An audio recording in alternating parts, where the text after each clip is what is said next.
for NATO is the Organization for Security and Cooperation in Europe. And I would add that presently the United Nations and what is enshrined in its charter also represent a threat to Washington's global ambitions. Russia has painstakingly attempted to reach mutually beneficial multilateral agreements with an emphasis on the principle of indivisibility of security, which was proclaimed and enshrined in outcome documents of the OSCE summits of both 1999 and 2010.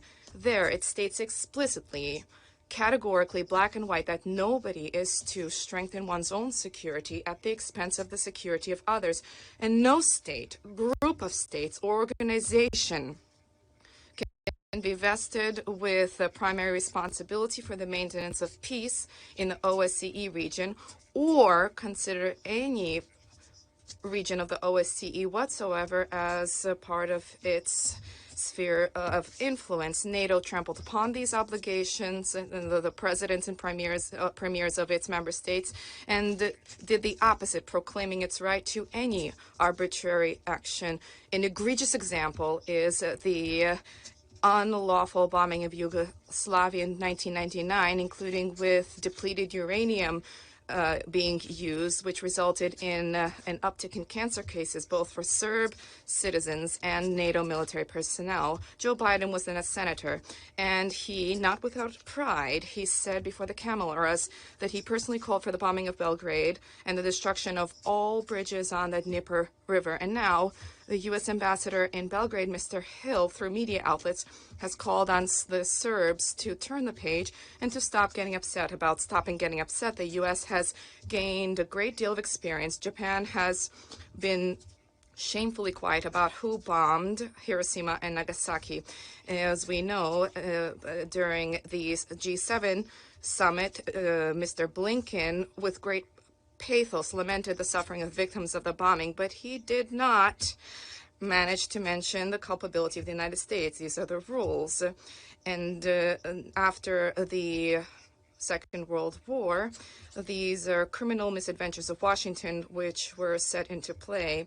The shameful invasion by the U.S.-led coalition into Iraq in 2003 was an egregious violation of the United Nations Charter, as was the aggression against Libya in 2011. The result was the destruction of statehood, hundreds of thousands of dead, rampant terrorism.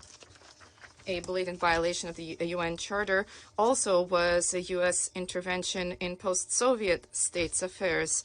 Color revolutions were organized in Georgia and Kyrgyzstan. There was a brutal coup in Kiev in 2014, and this also includes attempts to forcibly seize power in Belarus in 2020. The Anglo-Saxons, the West, not only justify or attempt to justify these criminal misadventures, but they also taunt their policy of advancement of democracy.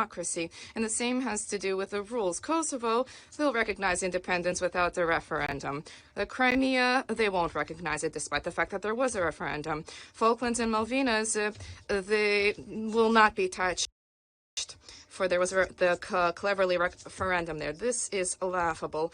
In order to abandon double standards, we call for all to adhere to consensual agreements which were agreed upon through the 1970 UN Declaration on the Principles of International Law. It explicitly proclaims the need to respect the sovereignty and territorial integrity of all states who, I quote, respect the principle of equality and self-determination of peoples, and which have governments which represent all the people residing on that territory. Any objective observer can clearly see that the Nazi Kiev regime can in no way be regarded as a representative, as representing the residents of the territory who refused to accept the results of the brutal coup in February 2014. And as a result of this, the putschists unleashed war against them. Similarly, Pristina cannot claim to represent the interests of Kosovar Serbs, who were promised autonomy by the European Union, just like Berlin and Paris promised special status for Donbass. The results of these promises are well known. Our Secretary General stated this eloquently during the Second Summit for Democracy on 29 March. and I quote, "Democracy emanates from the Charter of the United Nations," and its first words, "We the peoples," reflects the fundamental source of legitimate power, the consent of the governed. The consent, I emphasize this.